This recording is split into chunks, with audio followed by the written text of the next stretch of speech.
Cabdullaahi Yariisow oo ah gudoomiye ku-xigeenka arrimaha bulshada degmada Bulburdi isla markaana ku sugan magaalada Beledweyne ee xarunta gobolka Hiiraan ayaa qaadka telefoonka si toos iminka ugu jira. Gudoomiye soo dhawow, faahfaahin dheeraad ah waxaa naga siisaa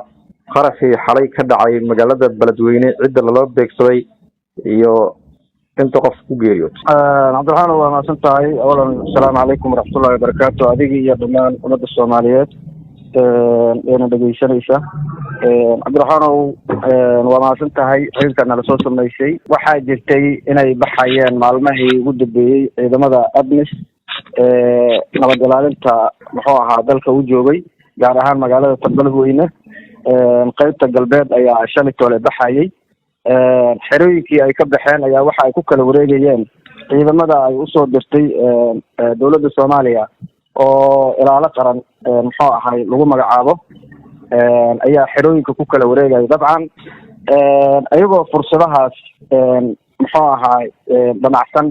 ayay magaalahaas fursado ka raadinaya ayay waxay soo abaabuleen fal fulinimo ah oo qarax ah ayay soo abaabuleen. sidaa darteed ayagoo la damacsan ciidamadaas kala wareega ah inay fursad ku raadiyaan ayaa muxuu ahay kontaroolka dhanka galbeed muxuu ahay magaalada Beledweyne ayuu maaragtay gaarigan ka soo galay. sidaa darteed ilaahay naxariistii janna ha ka waraabiyo, askari naftii hore ah oo koona gaar ka joogay ayaa gaariga isku dhigay. istaag buu yidhi, meeshii loogu talagalay xadka ayuu soo dhaafay. inuu ka madax adeego oo faaruqaan ahay iyo waxba ma siday inuu maaragtay marmarsiiso noocaas ah ayuu ku soo galay, ayuu isku dayay isagoo fursad raadinayo. sidaa darteed ilaahay fadligiis muxuu ahaa sidaas ayaana maaragtay askarigiina uu ka diiday. sidaas ayuuna maaragtay ku rasaaseeyey. rasaastii maaragtay maadaama uu ninkaan rasaas lagu bilaabay oo haddii alla kuu roon yahay oo wixii uu damacsanaa iyo farsamadii uu damacsanaa ay ka fiishilantay, sidaa darteed askarigii baa maaragtay gaariga isu dhigo wadada u istaagay. sidii xabadda ugu wadayna waa lagu keenay, sidaasuna gaariga ku qarxay. marka alxamdulilah ilaahay fadligiis ciidankii kale dhaawacyo fudfudud oo ciidamada difaaca ugu tagay firintaa ayaa jira ilaa 3 askari oona maasha Allah aad u fiican oo runtii saakay aan soo booqanay oo nadiif ah oo adigoo dhaawacyo yaryaro fudud qabay. inta kale dad rayd ah oo ilaa ku dhawaad 7 ruux ah ayaa ku geeriyooday, iyo askarigaas maaragtay waajibaadkiisii qaran gudanayay ayaa maaragtay meesha ku shahiiday. dad shacab ah oo ayagana lagu muxuu ahaa sida lagu sheegay ilaa 12 ayaa jira ayagana oo dhaawacyo kala duwan qaba. qaar xamar loo soo qaaday iyo qaar isbitaalada maxaan ku rahdaa yeelo asaasi aan ku booqanay ayaa jira. marka Cabdiraxmaan hadda ay weydiiso guud ahaan siday wax u dhaceen shalay abaara 11 ama 5 oo galabnimo ayuu falkaas sidaa u dhacay. waa mahadsan tahay. ciidanka goobta ka baxay maxay yihiin iyo qarax maxaa isku soo adeegsleed adiga? kolley nimankan muxuu ahay tacbaanka ah qawaariista mar walba oo haddii alla kuu roon yahay ciidan meel uu dego sida caadada u ah waxay sameeyaan inay tijaabiyaan, inay maaragtay wax ku tuuraan, inay qaraxyo usoo diraan. adigu ay ciidankaas waxay isku dayayeen mar walba inay qalqalgeliyaan oo haddii alla kuu roon yahay baqdin ku abuuraan ayay inta badan isku dayaan. mase ahan geesiyaasha xoogga dalka Soomaaliyeed meel kastoo ay joogaanba waa kuwa ka dharagsan dhagartooda kana foojigan una diyaarsan inay dalkooda iyo diintooda iyo dadkoodaba difaacdaan u taagan. ayaa sidaa hadda askarigan muxuu ahay shuhadaaga ah ee isu dhigay khasaarihii ay rabeen xoogga dalka inay geersiyaan isku soo koobay asaga inuu naftiisa bixiyo si ay u badbaadaan ciidanka kale ayaa maaragtay ay dhammaantood maaragtay 80% ciidankeenu waa ciidan muxuu ahay dhiiran. marka sidaas ayaana maaragtay ilaahay fadligiis muxuu ahay ay damceen waana u suurageli wayso askarigaas ayaana maaragtay muxuu ahay waajibkiisa ka fuliyay. ciidanka halkaasi ka baxay ma Soomaali ahayn ma ajaanibi ahayn? bal sharaxaad naga sii. ciidankan waa ciidankii reer Djibouti ama hiil walaal fariisimaha ku lahaa fariisinka dhanka galbeed ee deganaa waaye. marka ciidankaas ayaa shalay toole baxayay. kusii jeedin markaas dabcan muxuu ahay ciidamadan hadda baxaya muxuu ahay AMISOM dalka ka baxaya ayayna ka mid ahaayeen. dabcan hadda kolley dhanka bari oo xerada weyn ceel jaalle ay kolley muxuu ahaa taliska weyn ay u gudbeen. waxaana kala wareegay xeradii awal ay difaaca muxuu ahay ugu jireen oo oo galbeed waxaa kala wareegay ciidamada xoogga dalka Soomaaliyeed gaar ahaan ilaala qaran.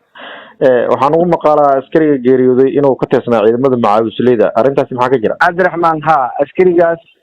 weliba muxuu ahaa muddo bishii Abriil ee aan soo dhaafnay ayaa maaragtay loo furay akoonada ciidamadii macaawisleyda ahay ee dagaalka Hiiraan ka qayb galay oo kamid ahaa ee akoonada loogu furay maxaan ku rahdaa weli aanan maaragtay xuquuqda helin laakiin akoonada loo furay diiwaan geliya lambarada la siiyay ayuu kamid ahaa muddo wuxuu joogaa maxaan ku rahdaa sanad iyo 2 bilood ah ayaan aniga hadda kula hadlaya ila jooga oo muxuu ahay ciidamada ka tirsanaa askarigan waxa uu ka yimid oo aan muxuu ahay ka yimid waa muddo adiga 2021 markii ay dhacday masiibadii ay dadka muxuu ahaa shabeellaha hoose ay u geysteen oo xoolaha ay ka dhaqeen oo deegaanada badan ay ku gubeen sida Yaaqbari Weyne Leega Goobaanle muxuu ahay dadkii maaragtay muxuu ahay ka carooday ciidamada macaawisleyda muxuu ahay qortay oo kamid ahaa in badan ciidamada wuxuu kamid ahaa ciidamadii macaawisleyda ee shabeellaha hoose ka dagaalamayo oo kamid ahaa sidaa darteed baahi aan u qabnay awgeed ayaan asaga iyo dhowr kale ayaan maxaan ku rahdaa usoo wareejinay magaalada Beledweyne sidaas ayayna nagula joogeen marka wuxuu ahaa askari geesi ah maxaan ku rahdaa inuu dalkiisa u dhinta maxaan ku rahdaa qoriga u qaatay kana dhiibiyay gumaadka iyo maaragtay waxaan maaragtay dalkiisa ay ku hayaan qawaariidta ay dadka muxuu ahay ku hayso ka dhiibi ayuu ahaa marka Cabdiraxmaan askarigaas sifadiisa lama qiyaasi karo waa mujaahid maxaan ku rahdaa u dhaartay wixii uu u dhaartay maxaan ku rahdaa ahayd difaaca dalkiisa iyo diintiisa iyo dadkiisa ka run sheegay ayuu ahaa Allah u naxariisto waa maaragtay maxaan ku rahdaa u ducaynaynaa waxaan rabnaa marka in uu helo sida xalay waxaan ugu mahadcelinayaa isagana walaalkay gudoomiye muxuu ahaa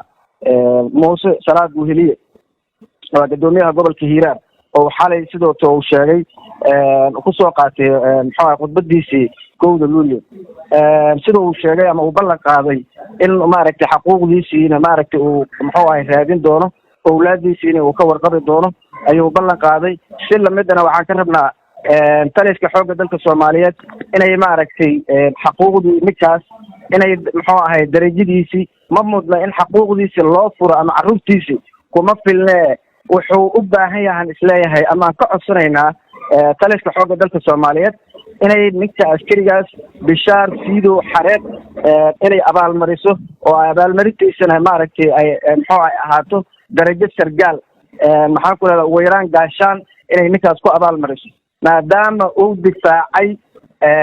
cadaawad ka dhan ah xoogga dalka Soomaaliyeed iyo ummadda Soomaaliyeedba maadaama uu isu dhigay uu darbi adag noqday ninkaas waxaan ka codsanaynaa xoogga dalka Soomaaliyeed inay abaalmariyaan oo maxaan ku rahdaa ugu yaraan ninkaas gaashaan ay ku abaalmarisana waa ka codsanaynaa waa maasanta marka laga soo tago askarigaasi macaawisleyda ee qaraxaas ku geeriyooday askar la geeriyootay miyaa jira mise dad shacab ah ku geeriyooday maya dad shacab ah oo ilaa 7 qofood la ii sheegay dadka qaarna 6 way leeyihiin ayaa jiro ilaa 12 oo dhaawac ah oo shacab ah ayaa jirta askarta maxaan ku rahdaa asaga ayaa ka xigay oo ka diiday ninkan in xerada ku soo dhawaadaan askarigan ayaa ka hor istaagay shacabkii ka dhawaa aagaas ama wadada marayay waayo waxay dhibaatada ay gaartay Cabdiraxmaan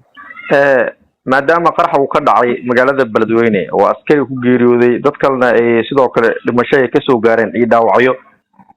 xalay soo lagama wanaagsaneyn 1 Luulyo munaasabada lagu qabto magaalada Beledweyne si arintaasi tacsi loogu bedelo oo munaasabadii loo baajiyo dadka qaar waxay leeyihiin arintan waxaan u aragnaa nasiib daro Cabdiraxmaan waa maasan tahay waa qodob muhiim ah lagama aamusin waxa ugu sireeya maamulkan gobolka gudoomiye Muuse Salaad Buheliye waa uu ka tacsiyadeeyay heer degmo iyo heer gobol intaba way ka tacsiyadeeyeen waa loo baroor diiqay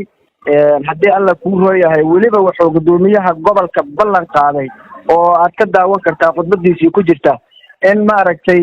muxuu ahay xuquuqdii carruurtiisa askarigaas inuusan iloobaynin intuu xafiiska hadduu joogay hadduu baneeyaba waajib ay tahay in maaragtay uu ka tegi doono documentarigiisa oo xaquuqdiisa ay gobolka ka go'i doonin ayuu ballan qaaday guddoomiyaha gobolka marka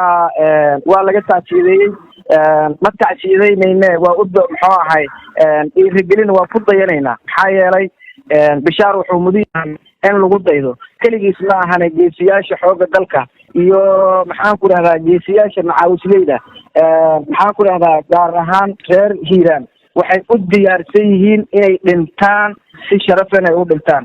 ma jirto meel ay kaga baxaan hiiraan ama macaawisley ay deganeed ama xoogga dalkaba ha ka tirsanaadaan meel difaac kamida reer hiiraan oo shabaab intay galeen ay maaragtay waxay doonaan ka sameeyeen ma dhicin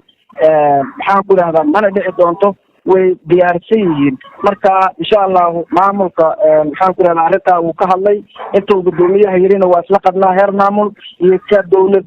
hirshabeelle ahaan insha allahu arrintaas processkeeda waa ku jirnaa keliya waxay tahay inaan ka helno maadaama uu ahaa askarigan askari muxuu ahaa macaawisley ahaa oo si voluntary ah muddo dhowr sano ah dalka ugu soo adeegay muddo 3 bilood 4 biloodna uu u furan yahay maaragtay akoonkii inta loo furi weli xaquuq aan ku qaadanin ayaan waxaan codsanaynaa ama taliska xoogga dalka Soomaaliyeed wasaaradda gaashaandhigga maxaan ku dhahdaa madaxweynaha jamhuuriyadda federaalka Soomaaliyeed inay maaragtay askarigaas aysan maaragtay xaquuqdiisa la soo furo aanan loogu midkayna askarigaas oo cadaalad helo cadaaladaas oo ah inuu askarigaas maxaan ku dhahdaa helo wuxuu xaqa u lahaa oo ah darajo ah inuu helo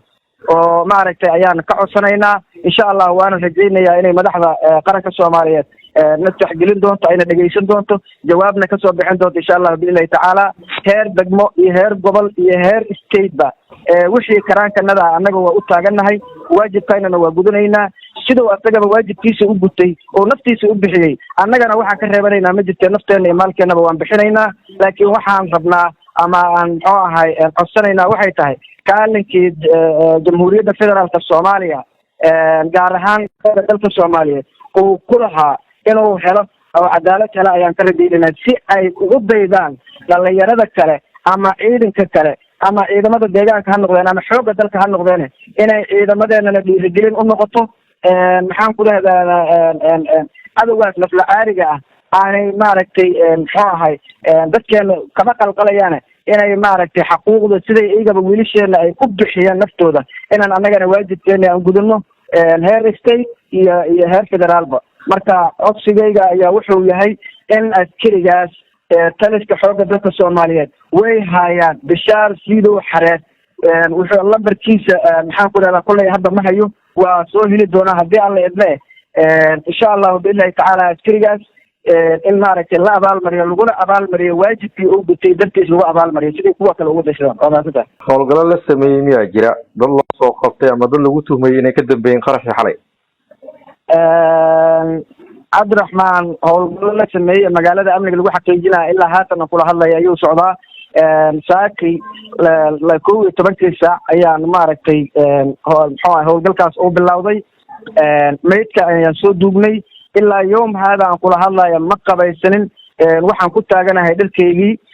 maxaan ku dhahdaa howlgal ilaa hadda ayuu socdaa magaalada gudaheeda uu ka socdaa daafaha ayuu ka socdaa insha allahu wixii lagu soo qabto ama maaragtay muxuu ahaa arrimahaas la xiriirana laamaha amniga ayaa maaragtay ka warbixin doono iyo muxuu ahay qaybaha kale ku aadan arrinkaas ayaa ka warbixin doona waa mahadsantahay aad waa mahadsantahay kaasi waxa waa Cabdullaahi Yariisow gudoomiye ku-xigeenka arrimaha bulshada degmada Buulaburde aad waa mahadsantahay gudoomiye adiga ma